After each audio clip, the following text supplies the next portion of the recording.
two cheap AI stocks to watch in October: Palantir and C3.ai.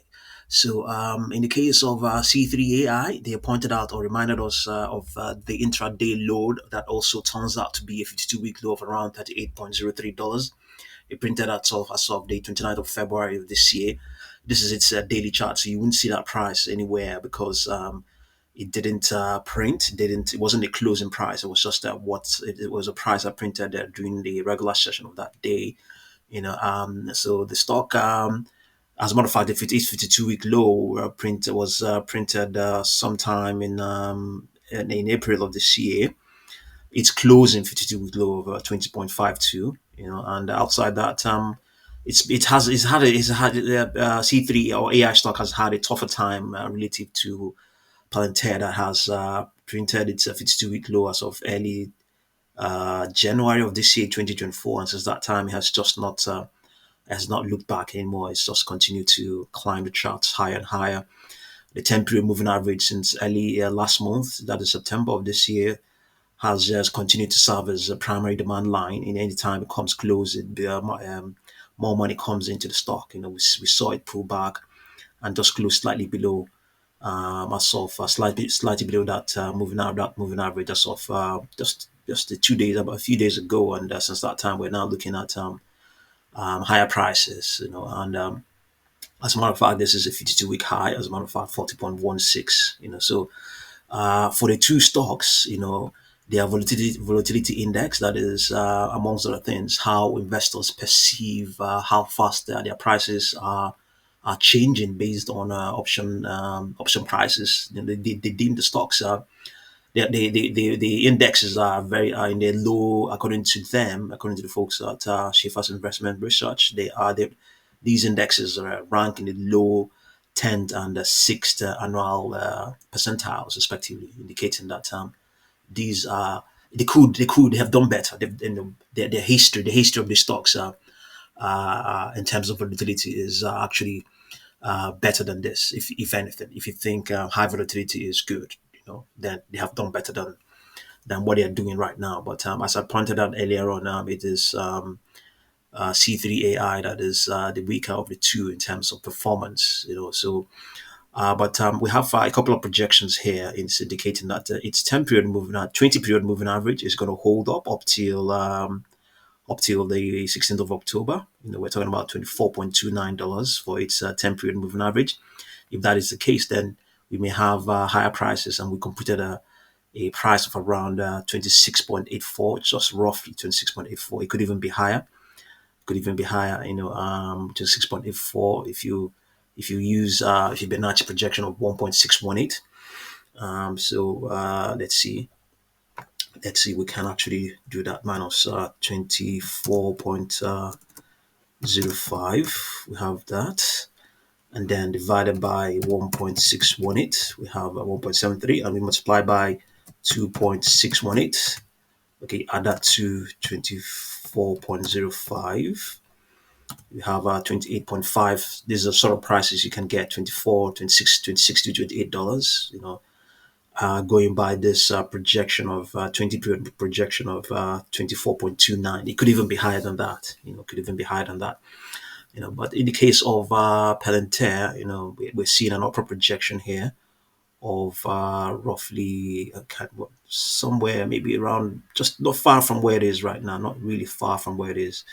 But if anything, do we really expect higher prices to come out? Okay, we can try. You can try and see if we can obtain higher prices. Okay, so if we take higher projections, if you take 38.08, okay, 38.07, and then we subtract this low of 36.43.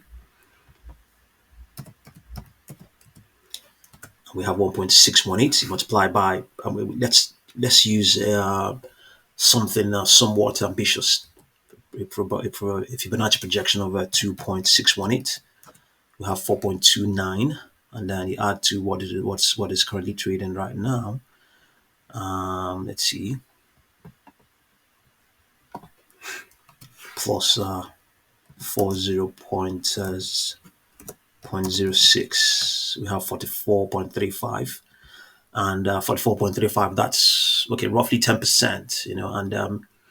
And it's not really something going by how it's been performing of late. You may not expect that that will be something that can happen in one trading session, but it also tells you as well. It's also it's to some extent it also validates this lack of volatility that is behind this assumption, or rather this perception that the Palantir is quite a cheap stock.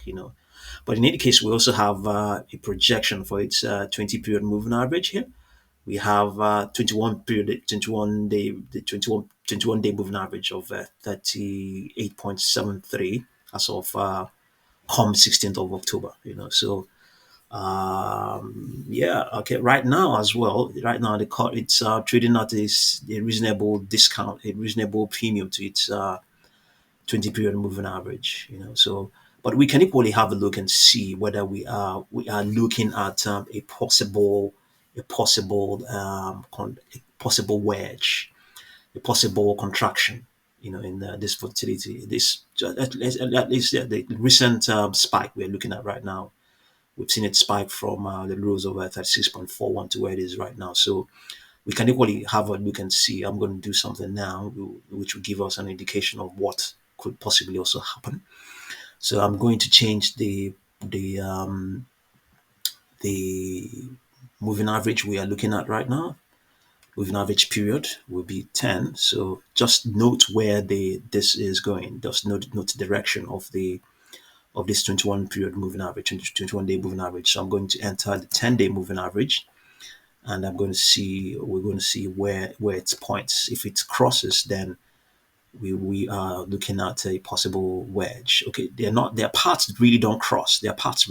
So it's an indication that maybe yes, Palantir is moving up.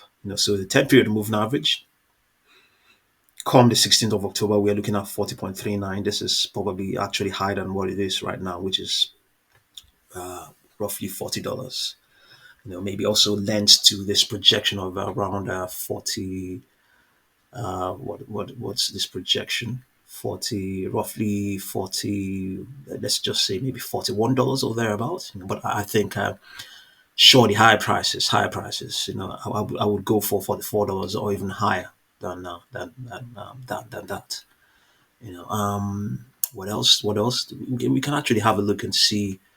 This is a 4-hour chart. We can just quickly have a look and see what's going on live with the two stocks.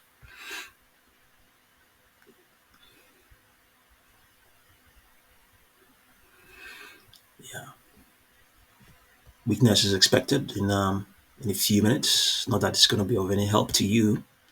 Let's have a look at its 1 minute for Palantir as well. Yeah, weakness is equally expected as well. So, yeah, see what you make of these two stocks, deemed cheap AI stocks at the moment, according to the folks at Shifa's Investment Research. These two stocks were big market movers in the past, but they were popular names amongst traders in the past. Yeah, but they haven't. They just gone quiet of late. So just have a look, and I'll continue to update you. Thank you very much for watching this video.